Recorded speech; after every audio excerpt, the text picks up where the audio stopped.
The regular season is heating up, new stars are emerging, and that means more opportunities to win up to 25 times your cash on Prize Picks, the most exciting way to play daily fantasy sports. Just select 2 or more players, pick more or less on their projection on a wide variety of stats, and place your entry. It's that easy. Let it fly to turn $10 into $250 with just a few taps. Easy gameplay, quick withdrawals, and injury insurance on your picks are what make Prize Picks the #1 daily fantasy sports app. Watch your favorite players and get paid doing it this basketball season. See your entries make progress during the game or make new entries for the second half in the fourth quarter. 3-pointers, assists, rebounds, and everything in between are yours for the taking. Join the Prize Picks community of more than 7 million players who have already signed up. Right now, Prize Picks will match your first deposit of up to $100. Just download the Prize Picks app and use code GET100. That's code GET100 on Prize Picks for a first deposit match of up to $100. Prize Picks. Pick more, pick less. It's that easy. The French Revolution set Europe ablaze. It was an age of enlightenment and progress, but also of tyranny and oppression. It was an age of glory and an age of tragedy. One man stood above it all. This was the Age of Napoleon. I'm Everett Rummage, host of the Age of Napoleon podcast. Join me as I examine the life and times of one of the most fascinating and enigmatic characters in modern history. Look for the Age of Napoleon wherever you find your podcasts. Edward Thornton held his head high. He was riding in the second rank of his regiment, 3 troopers from the right edge, with Colonel Oakey leading them in triumph through the city they had just conquered. The citizens lined the streets, or watched from windows and doorways, mostly in silence. At times Thornton saw angry scowls, or fearful faces as shutters and doors slammed close. At others, he and his comrades were cheered, the names of their officers acclaimed as heroes and saviours. Once or twice an angry yell came from the crowd, but it wasn't taken up, and the shouts died out in an embarrassing mumble. This was London. Of all the cities and towns Thornton thought he'd one day march through as an occupying force, the capital had never crossed his mind. He fought for Parliament, after all. He'd helped defend London twice, at Edge Hill, and at Turnham Green he'd been one of those standing between the king and the capital. But now, because of the machinations of a few devious MPs, here they were, forced to come here and set things right. Stealing a glance over his shoulder, Thornton saw the carriage which carried his commander, General Fairfax. Turning back to face ahead, Thornton didn't need to stand in his saddle to see who led the vanguard. Through a forest of glinting pikes and shouldered muskets, he made out the figure of General Cromwell. Thornton didn't know what would happen next. Oh, he knew the practicalities. The army, all 18,000 men or so, were marching to Croydon to set up camp, where they would keep an eye on things. But the bundle of papers Thornton felt inside his redcoat, half secretly passed to him by a trooper from Colonel Saxby's regiment, made him think. The pamphlet spoke a lot of sense. It called for justice, for the army, and for all Englishmen. It promised social change, in a way which Thornton had never seen expressed before. He agreed with much of it, and he'd heard plenty of his fellow soldiers, and even a few of the officers, say similar things. What had this war been fought for, after all, if not justice?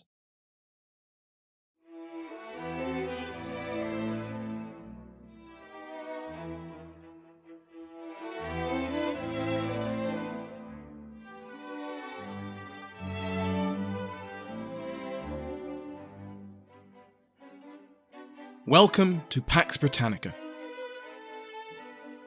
Season 2, Episode 61.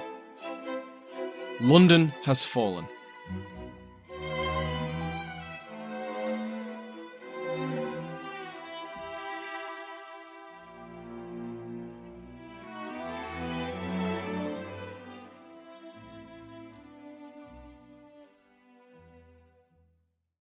Welcome back to Pax Britannica. I'm your host, Samuel Hume.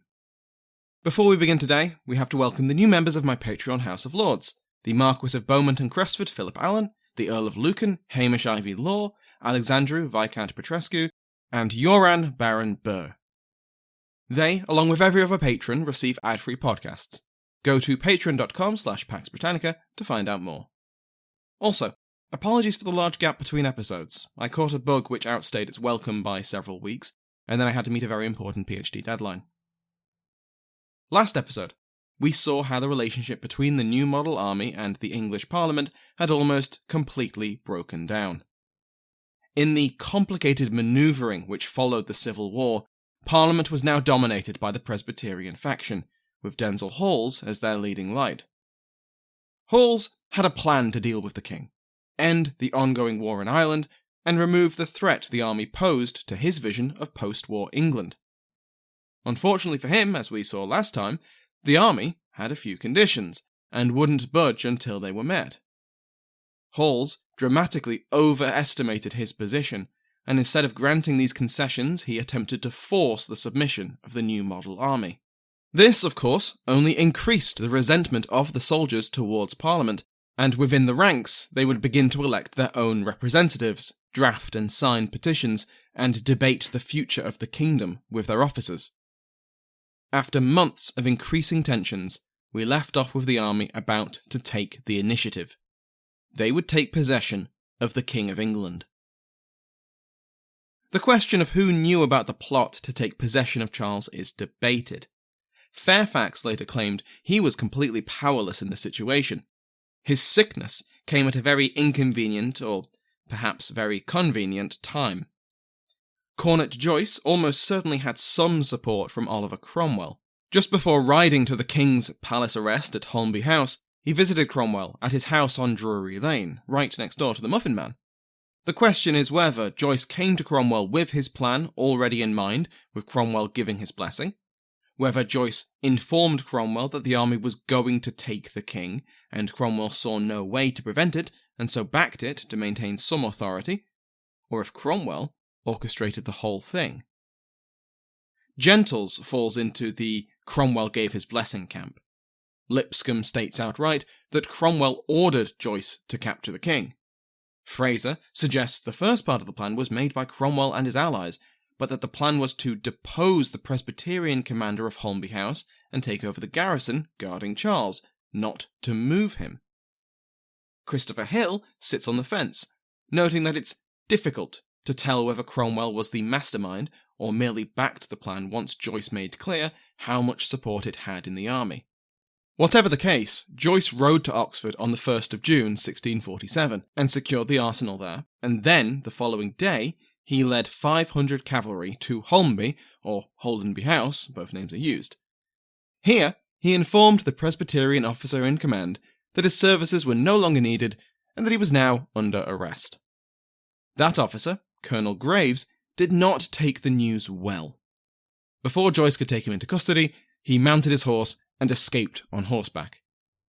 Joyce was obviously panicked and wrote to Cromwell, quote, "Sir, we have secured the king. Graves is run away. You must hasten to answer to us and let us know what we shall do." Before anyone in London could reply, though, Joyce decided that he couldn't just sit around at Holmby House and wait for Graves to come back with reinforcements. He met with Charles and informed him that he was moving him, and Charles essentially said, "Okay." But when the king was getting ready for travel, he turned to Joyce and asked, "Where is your commission? Where were the written orders from Fairfax or Cromwell ordering him to take custody of the king?" Though the meaning of the following exchange is known, the exact wording of what follows differs greatly, and so I'm going to go with my favourite one. When Charles kept asking Joyce where his orders were, he was just a cornet after all. He wasn't meant to be doing things like take custody of the king without orders. Joyce got all flustered and pointed back at the 500 cavalry he had led here. Here is my commission." The king looked at the assembled soldiers, back to Joyce, and said, quote, "It is as fair a commission and as well written as I have seen a commission written in my life." End quote. Joyce had a small army of armed and mounted men. Both he and Charles knew that that was all the authority needed to take a sovereign into custody. Such was the world they now lived in. So Charles mounted up, and Joyce led the king to Newmarket, possibly at the king's suggestion, because he knew that that was near the general headquarters of the new model army. When they got there, there wasn't anywhere suitable to actually house the king, Because of course not. No one had expected the sudden arrival of a king. A house was soon found in nearby Cambridge, and Charles was kept out of sight. Meanwhile, down in London, when Cromwell received word of what Joyce had done, he hurriedly fled the capital. Whether or not he'd actually ordered Joyce to take the king, Hawes and his other enemies would believe that he had, and he would be arrested. Indeed, he received warning that when he arrived at the Commons the next day, Hawes was going to have him sent to the Tower of London. So before that could happen, Cromwell jumped off the fence he had been straddling between Parliament and the army, and decisively sided with the army. He left under the cover of darkness, and soon arrived at the general rendezvous at Newmarket, around the same time that the king was being shown around his new gilded cage at Cambridge. The army's muster at Newmarket was an intoxicating experience of fraternal unity, says Gentles. Fairfax was cheered everywhere he went, and the soldiers swore a covenant to stay united until their grievances were all addressed.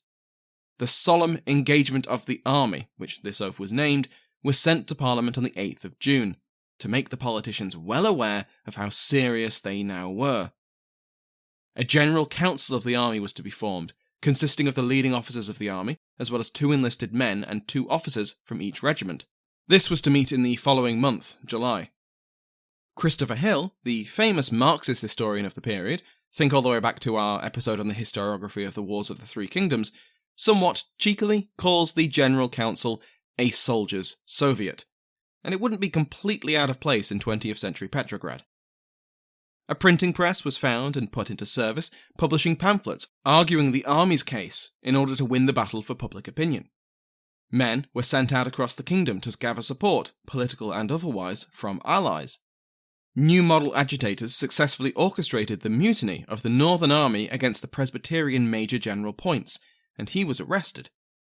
In London, many soldiers of the trained bands were refusing to obey the orders of their new Presbyterian officers. So here we have the 2 most important parts of Hall's anti-New Model coalition either taken off the board or of questionable loyalty. Unreliable men were forced out of the army. About 7% of the officers and 4% of the soldiers were rejected due to being too politically Presbyterian. In the place of these officers came new men, from much lower social classes and much more radical views. Men like Thomas Pride, William Gough, Thomas Harrison, who became majors and colonels and, in time, judges in an unprecedented trial. Hawes and the Presbyterians were suddenly on the defensive. On the 3rd of June, the Commons voted, finally, for full back pay for the army, and even denounced and expunged the declaration of dislike from the records. But this was far too little, far too late to, as Fraser puts it, avoid reaping the whirlwind.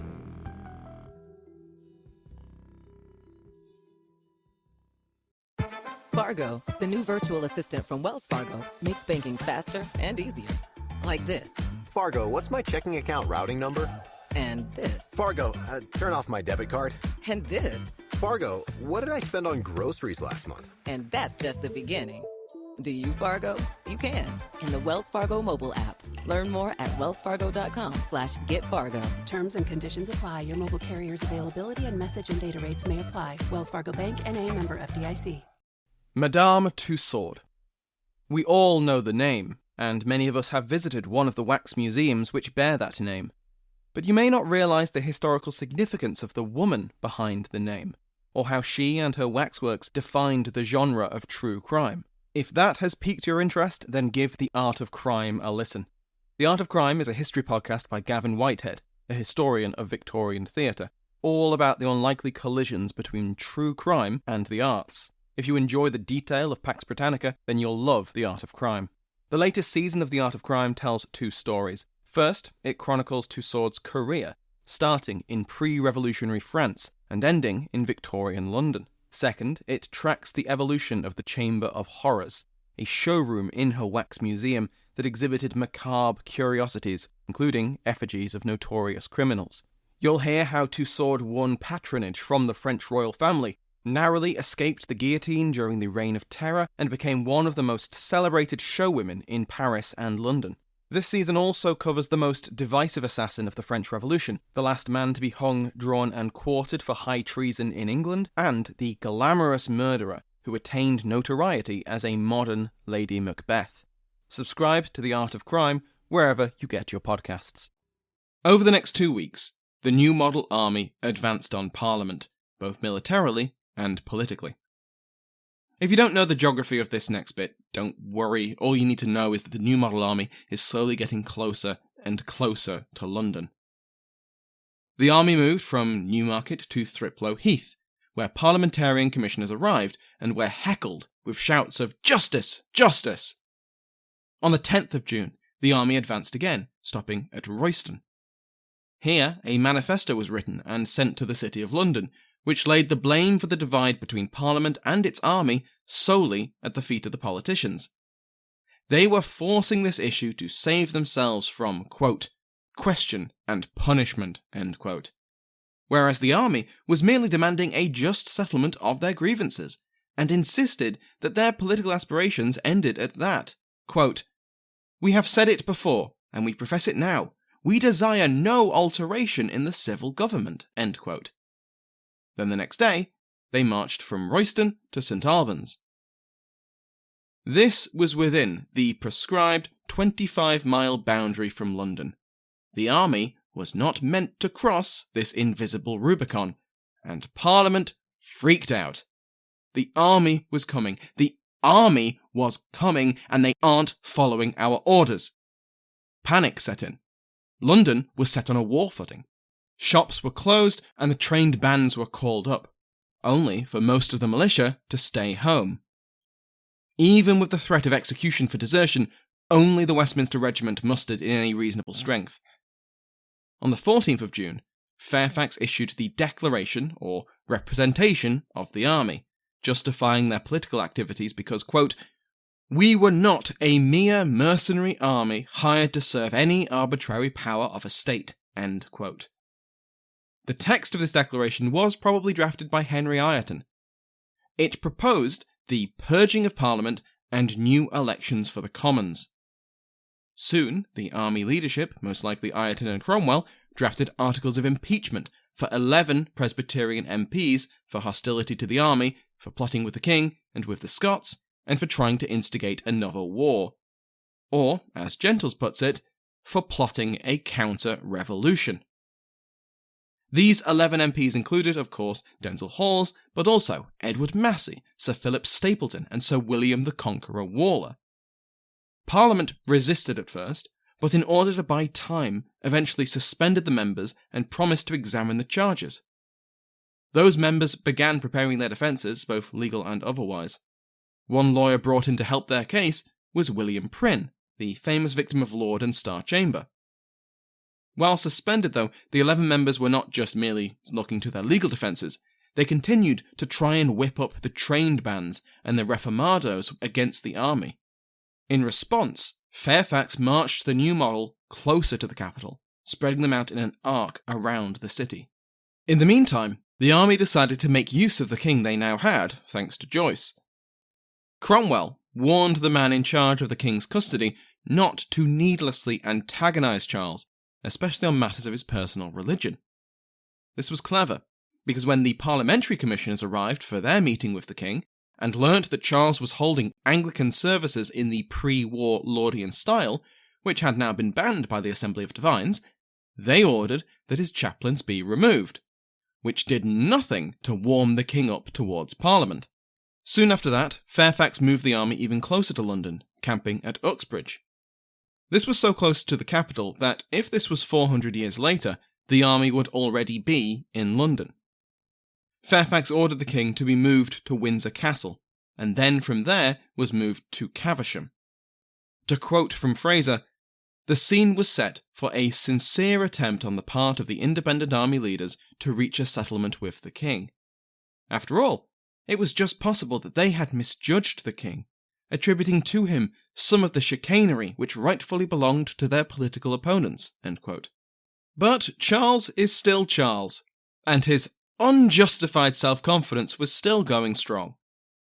In the opening meeting between the army leadership and the king, Henry Ireton frustratedly informed him, "Sir, you have an intention to be an arbitrator between the Parliament and us, and we mean it to be between your Majesty and the Parliament." End quote. The king simply did not recognise that the army was the power broker here, not himself. He believed that the divisions within the army, which were there under the surface, could be used in his favour. On the 4th of July, Cromwell met with the king, and it went shockingly well. Positive rumours began to spread that a settlement with the king would be agreed within a matter of days. Fairfax and Cromwell offered the king a range of generous acts of goodwill, including a visit from his younger children and access to his choice of chaplains. This visit from Prince James, Princess Elizabeth and Prince Henry actually took place on the 15th of July. There was even talk, from hardline Puritans like Cromwell and Ireton no less, of Catholic toleration in a post-war settlement. The insistence on religious toleration among the independents and the sincere desire to sort this all out without further war meant that previously unimaginable concessions were being imagined. These terms were hashed out, and eventually a series of propositions were agreed by the Army Council. These included general toleration for Catholics, provided they did not bear arms nor communicate with foreign Catholic powers. Even the oath of supremacy had a workaround, if the Pope allowed for an oath of loyalty to secular authority. No need to deny the spiritual authority of the Pope if you swore an oath not to deny the secular authority of the king. But the propositions went nowhere. Well, they went to two places, and then they went nowhere. They went to London, where the House of Commons refused them, and they went to Rome, where they reached the Holy Father's in tray in January 1648, and were promptly condemned. So ends a very interesting and short-lived attempt by a group of mainly radical Protestants to institutionalise Catholic toleration in England. On the 16th of July, the General Council met for the first time in Reading. Here, we start to see determined attempts by army levellers to influence events. We'll speak more about them when we cover the Putney debates, but for now they pushed for an immediate march on London in order to enforce the army's demands and free political prisoners. Fairfax, Cromwell and other leaders urged caution, and the next day, Henry Ireton presented his draft settlement. This was the Heads of Proposals. With assistance from Lord Worden and Viscount Say and Seal, the proposals were intended to come to terms with the king before the king came to terms with either Parliament or with the Scots. It basically took the Newcastle propositions of the previous year, which Charles hated, and made them much more palatable. Instead of Parliament controlling the military for 20 years, it would be 10. Parliament would only nominate the king's ministers for 10 years rather than forever. The bishops could come back, albeit without any coercive powers. The Book of Common Prayer could come back, albeit only to be used if chosen by a congregation.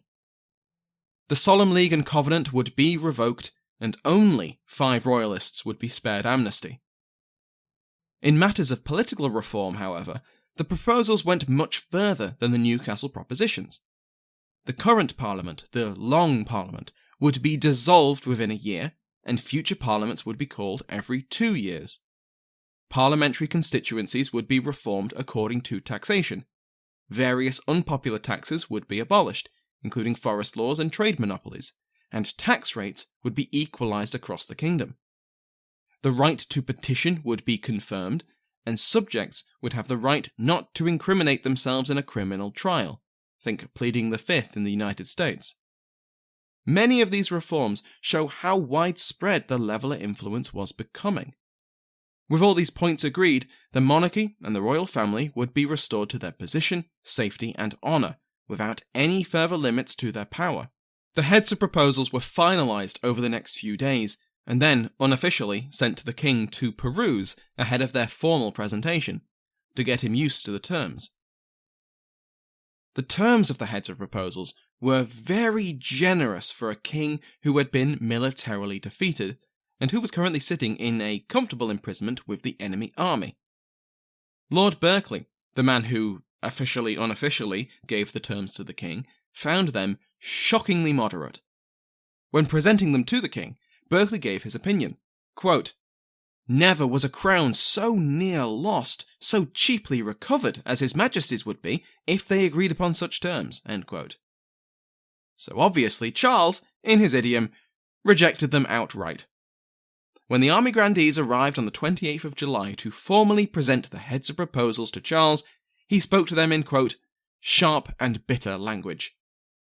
He told the army leadership, quote, "You cannot be without me. You will fall to ruin if I do not sustain you." End quote. Berkeley, shocked at the king's passionate opposition, hurried over to his side and whispered in his ear. He asked what secret strength the king had been hiding to make him think that rejecting the proposals was a good idea. What better option did he have? Even this call for sense was ignored. 3 days later, the king formally rejected the heads of proposals. This attitude came as a real surprise to the grandees. It seemed like this was an easy win for everyone. The king had seemed open to their terms earlier in the month, and his military and political position hadn't abruptly improved. Even Cromwell had come to see the king as, quote, "the uprightest and most conscientious man of his 3 kingdoms." End quote. He'd watched Charles meet with his children, and the sight of Charles the father interacting with his kids made him cry. He had thanked Providence and the king for rejecting the Newcastle propositions, because in doing so he had spared the kingdom from Presbyterianism. And now Charles was here, and they could come to much better terms. So why did Charles reject these terms? What else but overconfidence and his ever-present and unjustified self-belief in his own political skill? Next to the king's side when he rejected the heads of proposals was John Maitland, Earl of Lauderdale.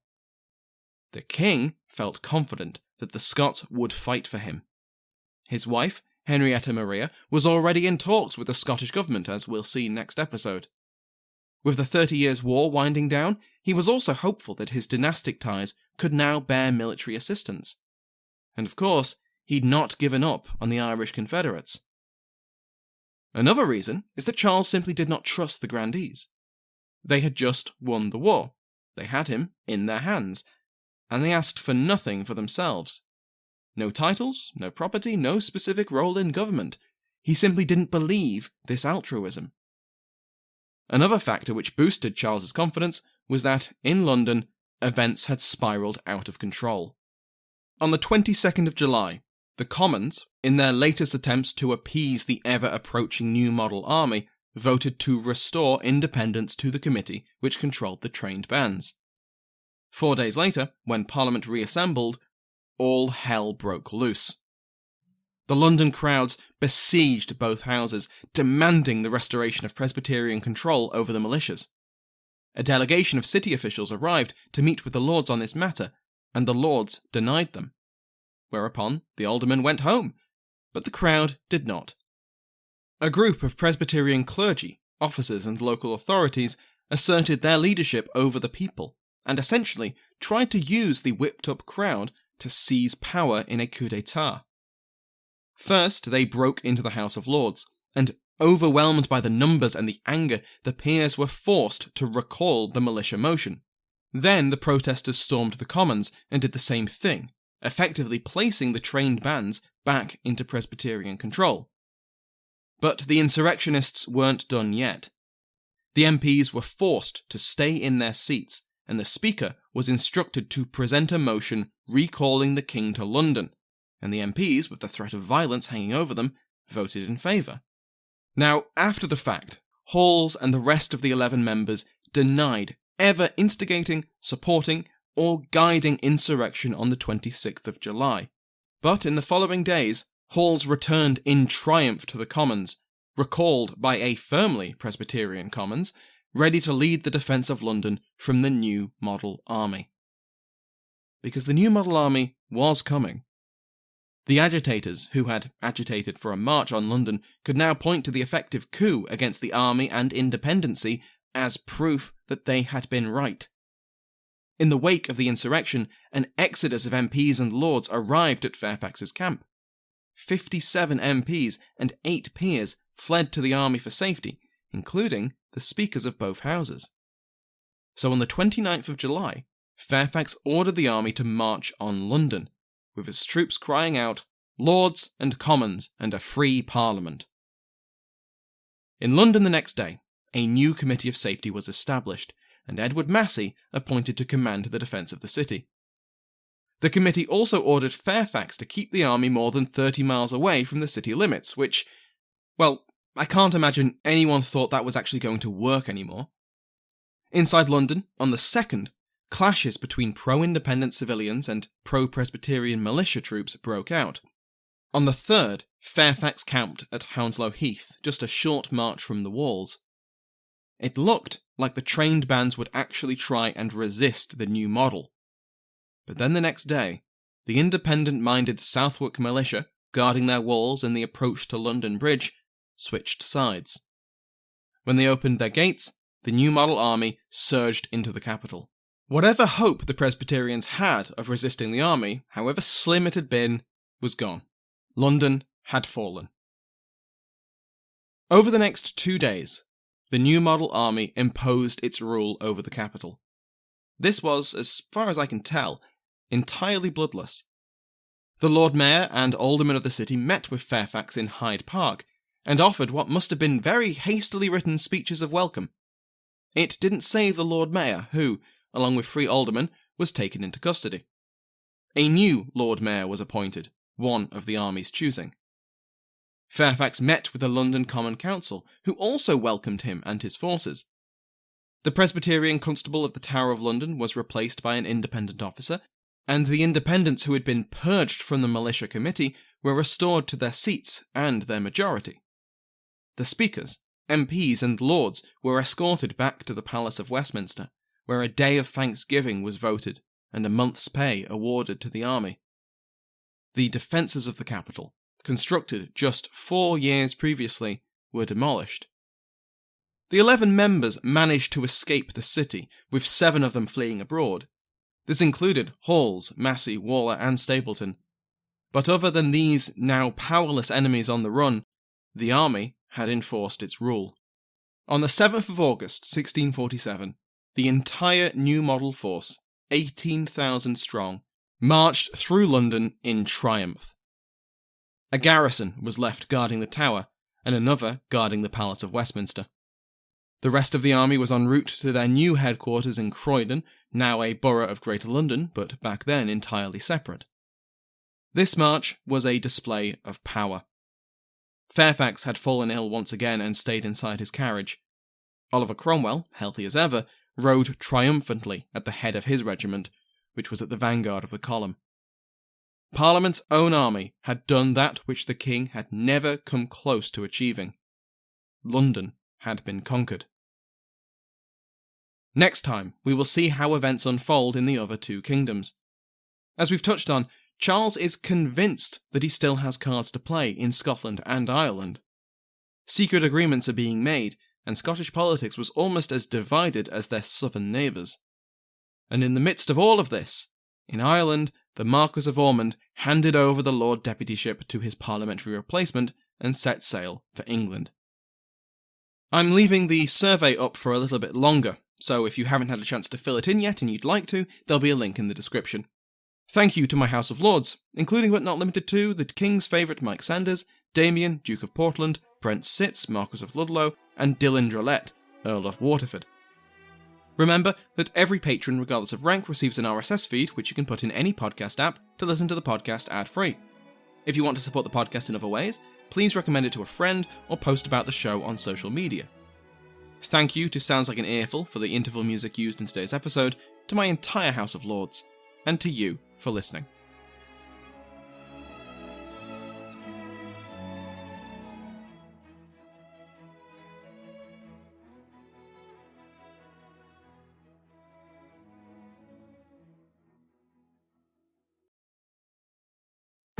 Fargo, the new virtual assistant from Wells Fargo, makes banking faster and easier. Like this. Fargo, what's my checking account routing number? And this. Fargo, turn off my debit card. And this. Fargo, what did I spend on groceries last month? And that's just the beginning. Do you, Fargo? You can in the Wells Fargo mobile app. Learn more at wellsfargo.com/getfargo. Terms and conditions apply. Your mobile carrier's availability and message and data rates may apply. Wells Fargo Bank, N.A., member FDIC.